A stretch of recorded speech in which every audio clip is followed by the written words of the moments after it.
Qual foi a sua pesquisa no doutorado? Eu pesquisei sobre conhecimento, né? Meu foco, desde o mestrado, é a construção do conhecimento, né?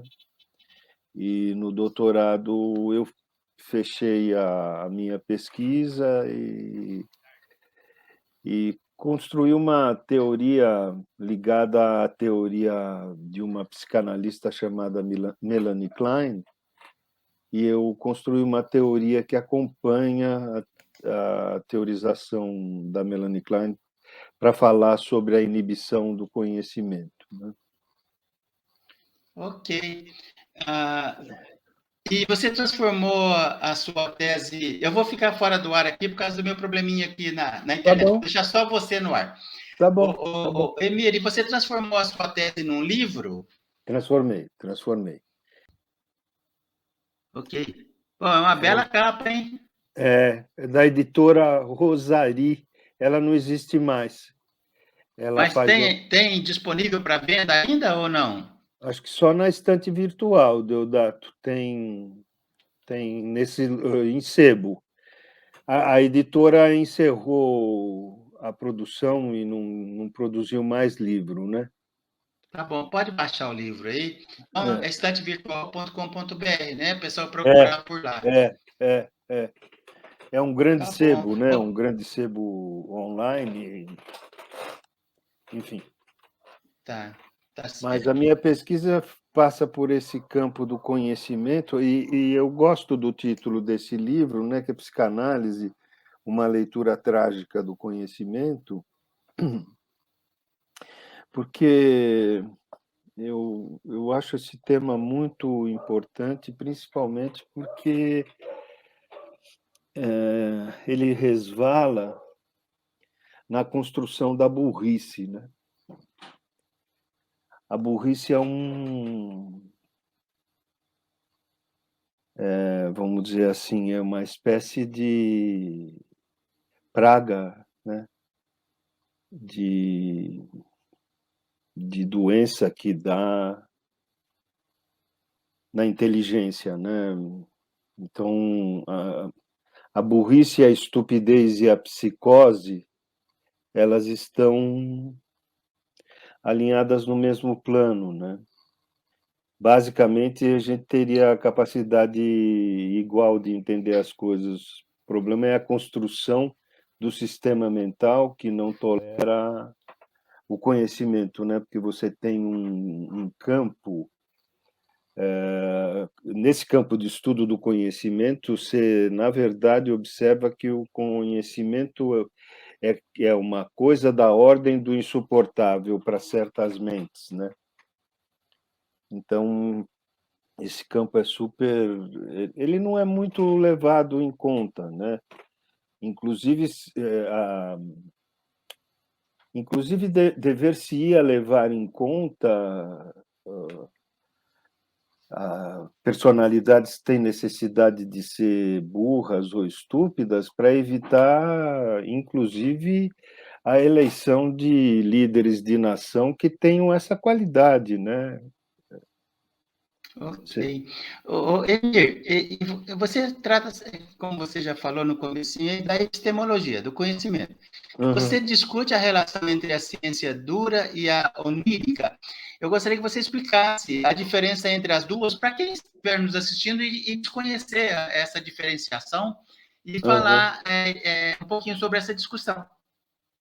Certo. É eu que inventei que haveria uma hard science, a ciência dura, e a dreaming science, né? Porque acho que tem coisas ligadas, inclusive, ao pensamento do Einstein, né? Que é distrair do que a gente descobre, não cacholando, né? A gente descobre as coisas inesperadamente. Resta o que é necessário é ter uma mente que esteja aberta para receber o conhecimento, para desenvolver curiosidade,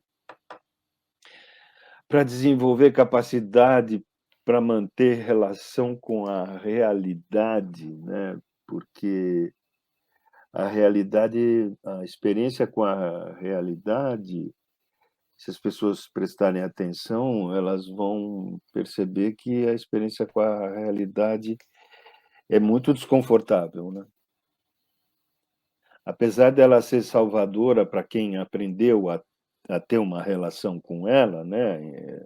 Para quem aprendeu a ter uma relação com a realidade, hoje em dia sabe desfrutar da experiência com a realidade, mas não são todos que têm essa. Não somos todos nós que temos essa liberdade para nos relacionarmos com a realidade. Então, eu estava, vamos dizer, provocando o pessoal da ciência exata, né? Com essa ideia de que pode existir uma ciência que descobre as coisas sem usar números, sem usar experimentos, né? Que é a simples capacidade de ter curiosidade faz com que nós descobramos o próprio mundo, né? De fracasso em fracasso, a gente vai procurando coisas que nos contenham, que nos acolham, né? E assim a gente vai conhecendo o mundo, né? E essa brincadeira com a ciência dura era mais uma provocação nesse sentido de que existe formas de conhecimento científico que estão fora da hard science, né? Não sei se eu Legal. respondo a tua colocação, mas acho que é isso. Responde sim, eu achei que você foi corajoso quando você fez essa provocação Não é para a mesmo? comunidade acadêmica. Você sugere que a ciência onírica, mesmo que seja considerada uma ciência menor pela comunidade acadêmica, ela Uhum. ainda é mais profunda? É, acho que sim. Acho que sim, porque assim, eu sou um psicanalista, né? Eu ajusto, afino, filtro, equilibro mentes que vêm me ser atendidas por mim aqui no meu consultório. A, a coisa mais impressionante que você testemunha num consultório de psicanálise é o tamanho do desastre que uma neurose é capaz de fazer na vida de uma pessoa,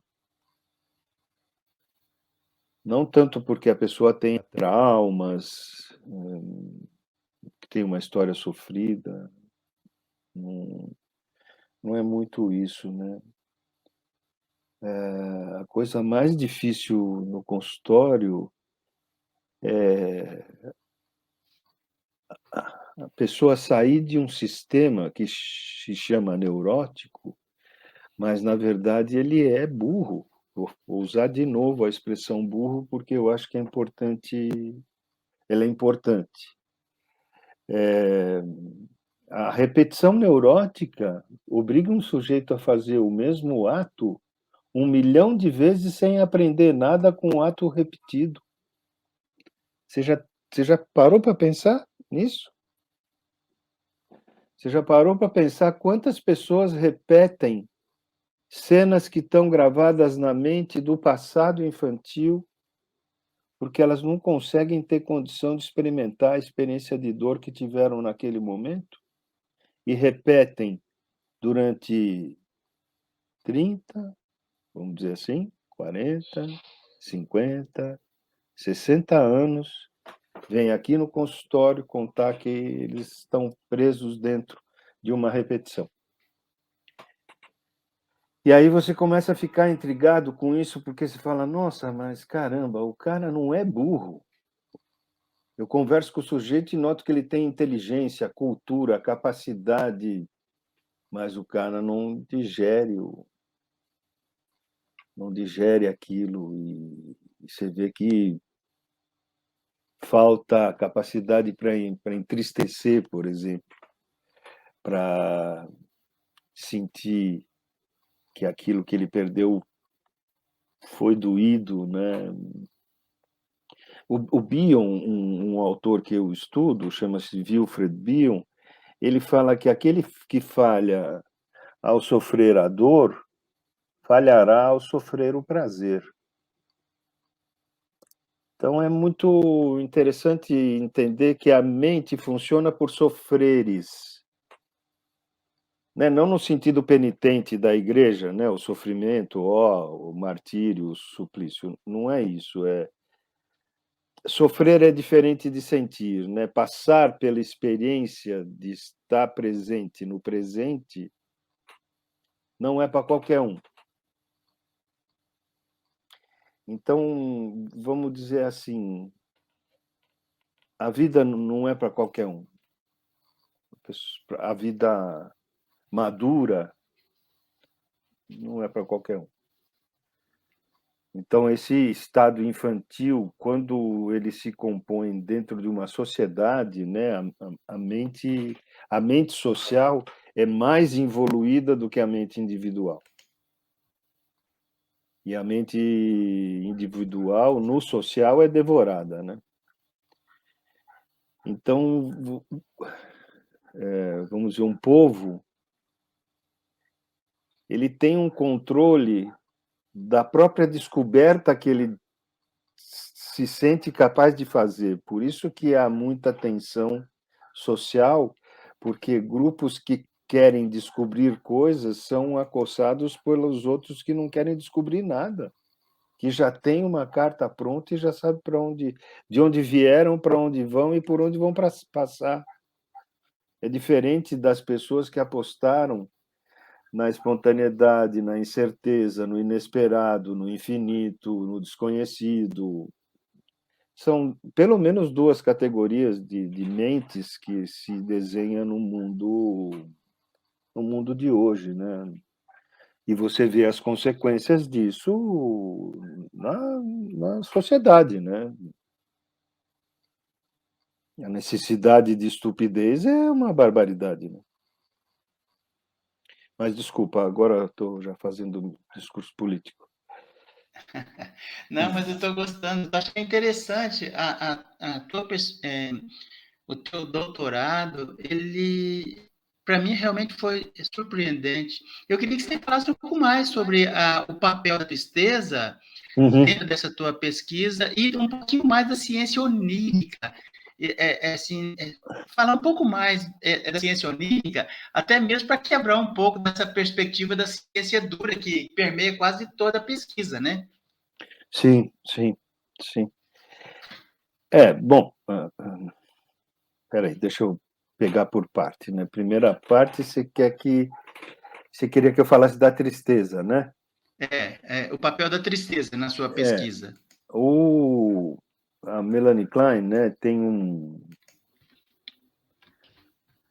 ela acha que a gente primariamente, primitivamente, funciona em dois padrões.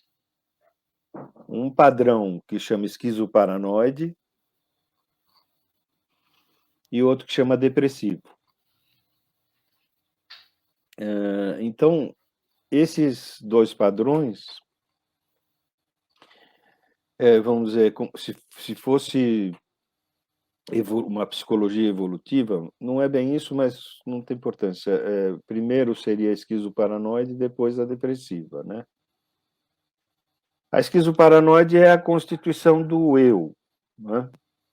Por isso, esquizo, o eu que se fragmenta, e paranoide, o eu que, ao integrar-se, se torna desconfiado do mundo e sente que o mundo está contra.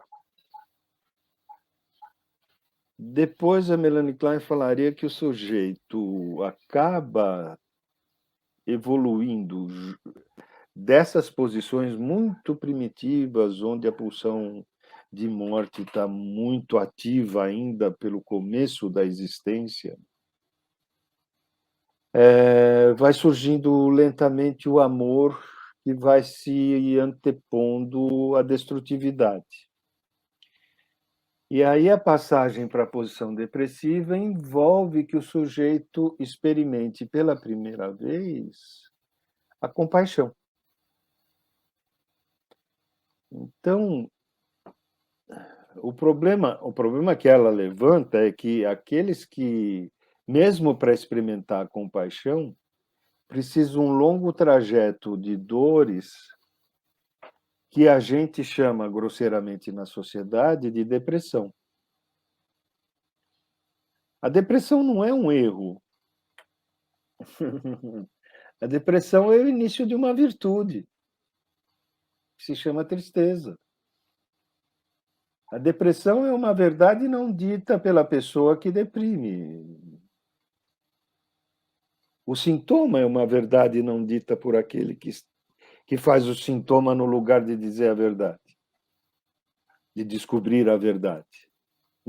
Por favor, não estou falando que existe uma verdade, a própria, né? A verdade de si mesmo, se bastaria para entender o que é, né? Então, para não me alongar muito, então você tem esse estado paranoide, esquizoparanoide, esse estado depressivo, e aí a saída disso é o princípio do entristecimento, da capacidade de fazer luto, da capacidade de, ao fazer luto, fazer símbolos que substituem os objetos perdidos, continuar amando aqueles que foram embora, não odiar os próximos, cuidar deles, mas não, pouca gente chega aí, né? Pouca gente se torna um zelador da vida, né? A estupidez é muito como a gente é portador de dois tipos de narcisismo, a autoconservação é um tipo de narcisismo, né? Um auto-amor cego, né? O eu primeiro. E depois tem o autoerotismo, que é uma paixão por si. Dois narcisismos distintos. E para a gente é difícil sair daí de dentro. Né? O inglês tem,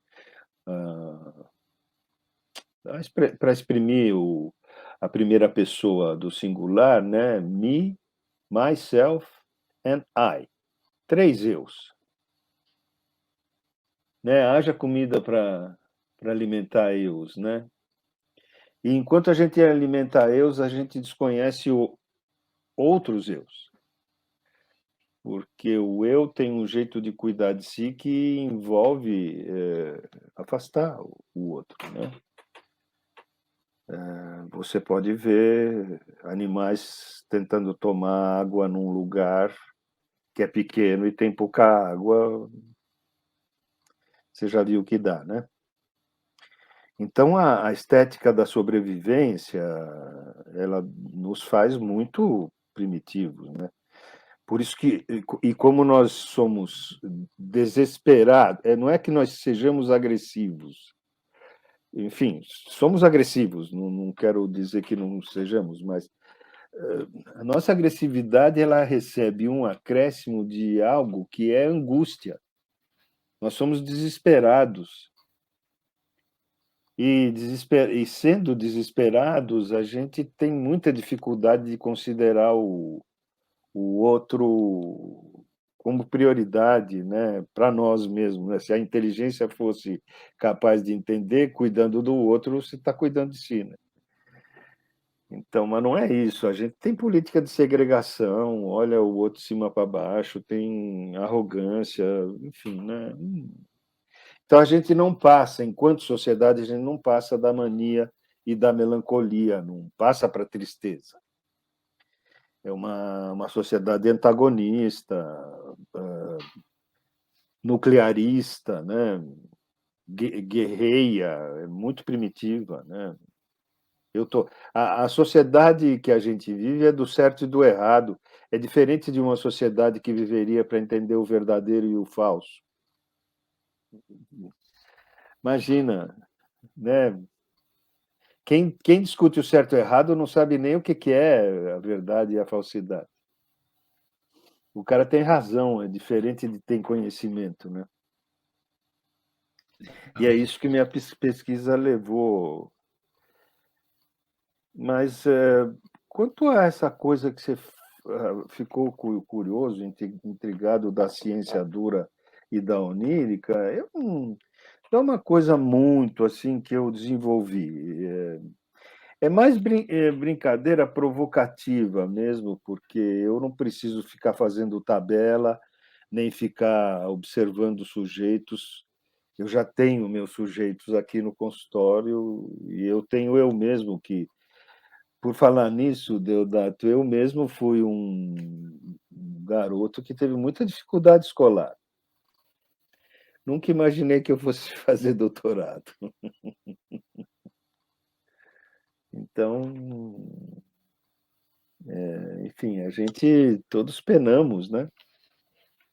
O cara se tocou e, né, percebeu que a coisa não é.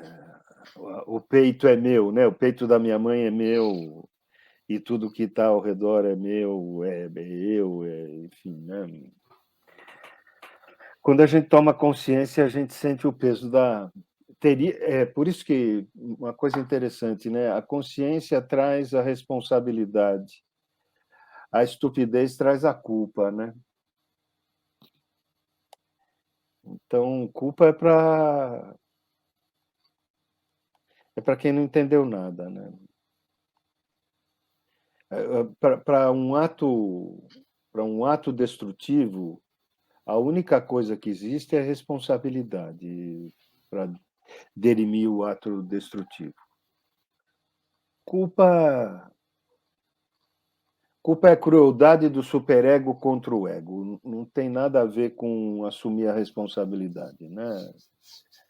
O superego pune, mas não proíbe, o ego goza, sofre, mas não renuncia.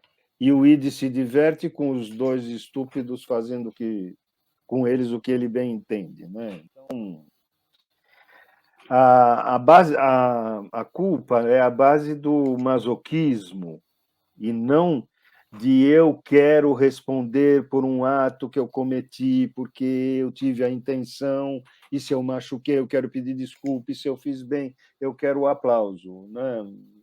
Então, eu acho que a tomada de consciência, vamos dizer assim, é uma tomada de vergonha na cara, né? Que a gente não. A Margaret Mead disse que, para ela, o primeiro sinal de civilização, o primeiro, é um achado de um osso do fêmur de um neguinho colado. Como o osso colou? Alguém cuidou. E para ela, o fato de alguém ter cuidado de alguém até o momento que o osso colou de novo, esse é o início da civilização.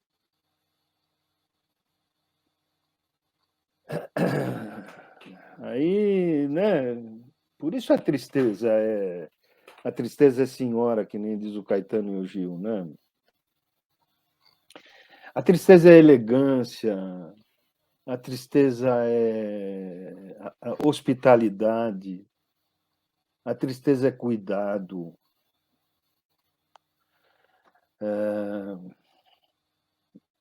Isso aí, Gisele, a consciência faz parte do amadurecimento mesmo, não tem jeito, né? E não é para. A vida não tem esse. Não dá para folgar, não pode brincar. Apesar da brincadeira ser necessária para o viver, né? Não quero dizer que não pode ter alegrias e momentos de êxtase, né? Pelo contrário, a gente devia ter mais. Né? Emir, no Oi. ensaio sobre a cegueira, Sei.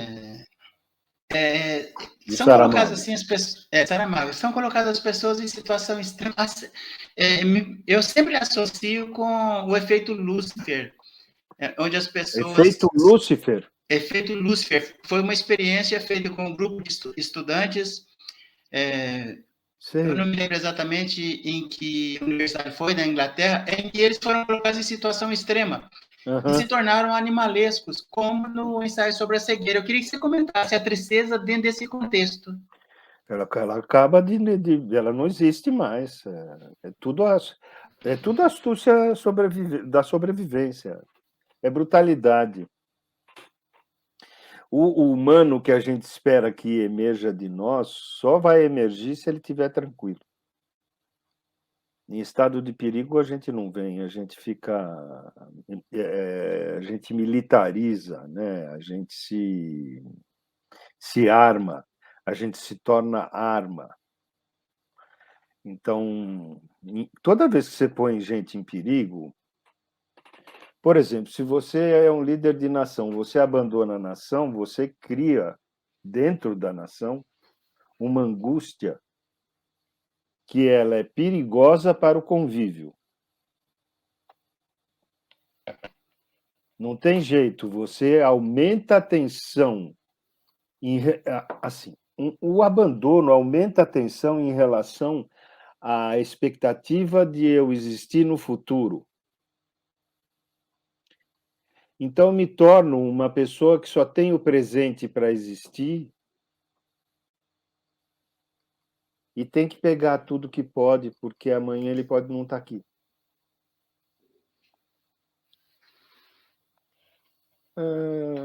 Acabou, virou um grupo de selvagens que vão se matar, né? Emir, e qual foi a conclusão que você chegou no final do doutorado, na sua pesquisa? Alguma coisa você lembra especificamente que você quer que eu fale? Ou... Não, de forma generalizada, assim, ao final ali você chegou a algumas conclusões ou deixou meio em aberto, deixou em cima da mesa? Não, tá. Tá aberto, assim, não tem uma conclusão, né? Eu acho que eu estou falando coisas, né, que são, apesar de no livro ter considerações finais aqui, eu abro assuntos, né? Eu abro assuntos que são evitados, né? O assunto da verdade, por exemplo, é um assunto grave, né? As pessoas falam que nós todos somos seres políticos. Se ser político é falar mentira, não dá para ser. Se a Ok. política se tornou uma astúcia, se a relação com o outro se tornou uma falcatrua, a gente perdeu o contato humano.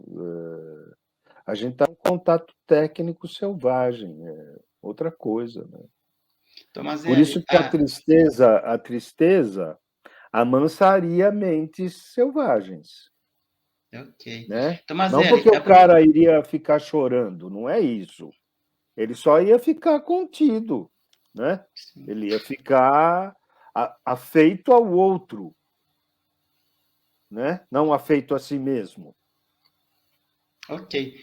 Tomazelli, tem mais um comentário aqui da A Gisele, Gisele. que vai assim na linha do que você está trazendo aí para a Tá. situação hoje. Em termos de psicanálise, né? Como o senhor enxerga o ser humano hoje, o contemporâneo?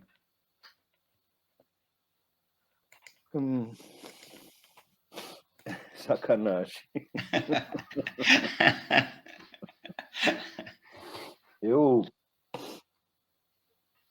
Eu acho grave a situação, muito grave, muito grave.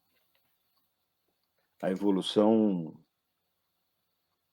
necessária não vai acontecer tão cedo e talvez nunca aconteça, né? Eu acho que a gente perdeu o trem da história, né? Você imagina, eu não sei se eu falo coisas claras para quem nos está ouvindo, mas se o mundo, a Melanie Klein divide o mundo em pré-genital e genital, né? E ela diz que o pré-genital é o mundo agressivo. Então, as pulsões orais e as pulsões anais e as pulsões predatórias estão nesse mundo pré-genital.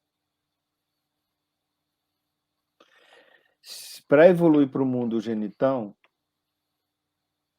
o mundo genital é um mundo de contato. O mundo genital é um mundo de acoplamentos. Como é que uma pessoa que morde, ataca, devora ou evacua no outro pode fazer acoplamentos? E a grande maioria da população está no mundo pré-genital, apesar de fazer sexo. Não estou falando, não é isso que eu estou falando. Tá mentalmente no mundo que ainda funciona por dentada, sucção, evacuação, retenção, né? Você assistindo o jogo de futebol, o cara faz assim, que você acha que o outro quer dizer quando ele faz assim? A bola do gol, o gol seria por um acaso a xoxota? Acho que não, né? O mundo competitivo, eu diria que construiu o falo para o ânus. Desculpe falar assim, mas eu acho que a gente está nesse mundo, né? Onde o falo foi feito para o ânus. E não é o pênis para a vagina, não é isso. A gente é muito estúpido. Muito estúpido. Tomazelli, Desculpa. né, tá ótimo, eu tô gostando demais. Tomazelli, você não é muito Baudelaire, não é muito pessimista? Bastante. Fala um pouquinho Bastante. sobre esse pessimismo. O Deodato, você pode ficar com a imagem junto comigo, que ela ficou boa agora, viu? Tomazelli, deixa eu fazer uma brincadeira. A minha esposa fala que eu sou feio demais para ficar atrapalhando o Ah, entrevistado. bom, eu sou lindo. Então, nós dois. Mas, Tomazelli, fala sobre essa questão do pessimismo aí, eu acho muito interessante. Olha, eu vou dizer na linha que eu estou dizendo. Eu sou uma pessoa triste, eu não sou pessimista. Eu enxergo com tristeza a vida. Eu evoluí para achar que eu não devo fazer a coisa no bumbum do outro. Eu não acredito nesse tipo de relação que as empresas têm, que as instituições têm, que a igreja tem, que o exército tem, que como é que chama? Os aristocratas têm. Não é comigo, esses caras não são comigo. Eu sou uma pessoa triste mesmo. E não estou deprimido, e não estou tomando antidepressivo, eu não estou anti-triste, né? Não, não é isso. É que eu acho que a coisa é. Ai, Deus do céu, nem sei falar. A coisa é muito ruim para. É muito ruim. Se você. Eu ando aqui no bairro. É um bairro comum, classe média, assim, mas tem as pessoas pobres aqui. Deus, que isso? Né? Tudo bem, a gente pode dizer que está cheio de louco na rua, mas pelo amor de Deus, a gente precisa de cuidado. Um cara, eu não posso dizer que eu seja pessimista se eu acredito no cuidado. Por isso que eu acredito que a tristeza transforme a gente em pessoas melhores. Legal. Ô, Emir, eu É, chamo de Emir Tomazelli. Tomazelli, manda bala. manda bala. Eu entrevistei recentemente, até Uhum. estava tentando lembrar o nome dele, ele vai ficar bravo comigo que eu esqueci. Mas é um filósofo É. extremamente interessante a perspectiva dele diante da vida. E é navegador, Tomazelli. Ele deixa um barco à vela que ele tem lá na cidade do Cabo, na África do Sul, vai para Sei, lá no final do ano agora e vai dar a volta ao mundo, só ele no barco à vela dele. Aí eu tá perguntei para longe. ele se de vez em quando ele não, o Baudelaire não encontrava com ele no meio das viagens solitárias. Sabe o que ele falou? Eu acho que aí você que, se tivesse numa mesa redonda, você ia comentar. Ele falou o seguinte, e ele é gente finíssima, eu não permito, sou eu e a minha perspectiva em relação ao mundo, às pessoas, mas eu não permito que o Baudelaire entre no meu barco. Achei assim, Ah, sim, sim, sim. Acho que é bonito isso, né? Eu também não gosto de embarcar em. Não é a minha ficar embarcado em depressão. Toda a minha tristeza eu transformo em solidariedade que eu posso. Eu procuro cuidar. Não que eu seja. Vou dar sopa para gente embaixo do viaduto. Não é isso. Até admiro quem faça isso, acho bonito, mas eu tento. Todo lugar que eu falo essas coisas que eu estou falando aqui, porque eu acho que as pessoas precisam ouvir, precisam prestar atenção. Elas não podem viver andando, balangando o bundão para um lado e para o outro sem enxergar o que a gente está do lado e que está levando né, as abanadas das nádegas da pessoa e a pessoa vai indo que nem um trólebus, pelo amor de Deus, né? A gente está junto. E a coisa está, né? Tá aqui, né? Não precisa Tomazelli, piorar, né? Já é ruim naturalmente, né? Não... É a mesma coisa que eu acho de publicidade. Eu fico muito encafifado com a publicidade. Eles acham que não leram Freud, né? O Freud diz que a fonte fundamental que alimenta o homem é o desejo. Como é que um publicitário pode fazer o sujeito que já tem desejo ter desejo? Jura por Deus? Fala sério. Agora eu vou fazer você ter o desejo do desejo de desejar o desejo. Pelo amor de Deus, gente. Não é, Tomazelli, você entende o que eu chamo de burro? Burro é isso. Isso é burro. Isso é chocante, né? Chocante. mas, ô, Assustador. Tomazelli, deixa eu colocar um elogio aqui para você, ó. Opa! O senhor não é triste, é apenas consciente. Obrigado, José. E tem outro elogio, que eu tô achando que é só para você aqui, ó. Não sei a quem que ela se referiu, porque minha mulher fala que eu tenho que ficar fora do ar, para não atrapalhar o convidado, né? Olha aqui a que a Gisele escreveu. São os dois lindos e inteligentes, o que já vai além do normal nesse mundo atual. Eu não sei quem é o outro. Não, eu. Ô, Tomazelli, eu tô gostando demais, rapaz. Na verdade, eu não gosto de falar muito no ar, não, mas eu tô me identificando com a tua perspectiva de enxergar o mundo. Tô me Ó, identificando demais. pois é, pois é. A gente precisa fazer uma marcha disso, eu acho, né? Sabe, eu tenho um sonho de ter um, sei lá, um fã-clube, não sei como é que chama isso daí. Se liga, mané. Presta atenção, Pera, eu estúpido. gostei desse nome. Se liga, mané. É, fala, Deodato, fala sério. Os caras. Eu fui andar no parque aqui. Na entrada do parque está escrito: não solte o seu cachorro. A pessoa entra no parque, a primeira coisa que faz é soltar o cachorro.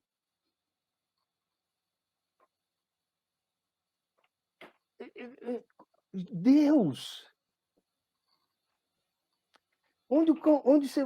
Né, eu tenho vontade de perguntar, gente, vocês são o quê? O que é isso? O que está escrito ali? O coletivo funciona por essas informações, não funciona pela liberdade individual. Ok. Se o cara Ô, que Tomazelli. alucina. Oi. Não, desculpa, eu tô te interrompendo. Pode continuar. Não, se um nego que alucina confunde alucinação com liberdade, nós estamos lascados. Uhum. Tomazelli, vamos voltar aqui na sua pesquisa. Quando Bom, eu fiz um sobrevoo nela, eu te falei fora do ar que eu fiquei assim, interessadíssimo, achei curioso, mas assim, você deve ter percebido, e eu não sabia que tinha sido uma provocação que você tinha criado quando você falou da ciência dura e da onírica. Foi uma certo. criação sua e uma provocação. Sim. Como é que a comunidade acadêmica ah, recebeu a sua pesquisa e essa provocação? Eu fiquei muito curioso. Eu pensei que você tinha apanhado um pouco. Apanhei. Apanhou, né? Que nem disse o Rock Balboa, né? Não importa quanto você bate, importa quanto você consegue apanhar, né? Mas o meu orientador no dia da abertura do meu doutorado, ele disse para todos que ele foi muito sofrido para ele ter que me aguentar, porque falou em público, assim, né? Porque o Kemir é muito desobediente, muito. Eu já tinha. No dia que eu fiz o doutorado, eu estava fazendo, eu já tinha feito 46 anos. E ele reclamando da minha desobediência, do trabalho que eu dei, do jeito que eu escrevi, das coisas que eu escrevi. Foi engraçada a cena.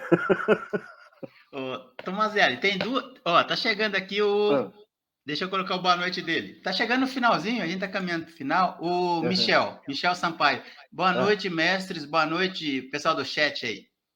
aham. Ele Boa noite. escreveu em cima: a culpa é culpa desse capitalismo, essa busca insana por Eu vou felicidade. pôr aqui, ó, vou ler. Ah, Aham. tudo é culpa desse capitalismo, essa busca insana por uma felicidade não inalcançável. Na verdade, é uma pergunta. Então, É, é, é isso que eu digo. Busca insana, felicidade inalcançável. Se alguém procura isso, é burro. Não, não tem jeito, o cara está fora do calibre. O cara não entendeu como é que se anda. Né? Esses contextos, que é verdade o que disse o Michel, o capitalismo é esse o raciocínio. O raciocínio mais estúpido que eu já vi na minha vida.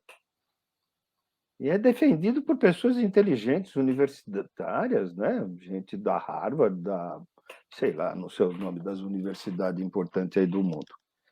Tem gente que defende isso, né? Eu não sei, eu achava que bastava solidariedade. Não acho que modelo econômico presta para alguma coisa. A gente, que nem disse o Marx, a gente é fetichista, né? A gente é estúpido o suficiente para ser fetichista, né? Gozar mexendo num sapato de salto, num pedaço de cabelo. A gente é muito estúpido, né? Muito estúpido. E as pessoas chamam de doença mental isso, e eu tenho vergonha, né, desse tipo de. Acho uma barbaridade, né? Não deveria ter categoria de doença mental, isso aí é ridículo, né? Então, tem um monte de babaca indo atrás de felicidade inalcançável, né? ok. Tomazelli, a gente está caminhando para o encerramento. Eu tenho que administrar o tempo aí. Você ficou um pouquinho Tá bom. preocupado e eu entendi bem. Eu queria colocar aqui um comentário para encerrar da Gisele em Tá, relação à pergunta que eu fiz para você, se você tinha apanhado muito da comunidade acadêmica. tá. Ela colocou aqui, ó, a comunidade acadêmica só quer coisa bonitinha. Quem toca a realidade choca. É. Todos foram muito gentis comigo, porque a arguição do doutorado tem o orientador e mais 4 arguidores, né? Eu fui arguído pelo Roosevelt Cassorla, pelo Miguel Bairrão, pela Suzana Viana, e agora me esqueci o último. Bom, e pelo Antônio Muniz de Rezende. São expoentes, todos eles da academia, né? São pessoas muito bem formadas e que me trataram com um enorme respeito. Ninguém ficou falando que a citação da página 62 faltava a vírgula e o dia do enterro do autor, né? Ninguém fez isso. As pessoas prepararam textos que leram a partir da leitura da minha tese e foram. Quem ficou mais zangado comigo mesmo foi meu orientador, que desabafou na hora da defesa, assim, né? Mas ele era assim, ele meio passional, assim, se emocionou, escorreu lágrima, assim, mas ele era muito querido, muito, muito querido. E eu aprendi bastante, né, Deodato, porque quando você é embarcado, a vida de um homem embarcado é diferente da vida do errante, né? Quando você está numa instituição, eu dei aula há 36 anos de psicanálise no Instituto Sede Sapiente. E fiquei embarcado na USP durante 10 anos fazendo mestrado e doutorado, né, dos 36 aos 46. A vida embarcada é muito diferente, né? Você precisa ser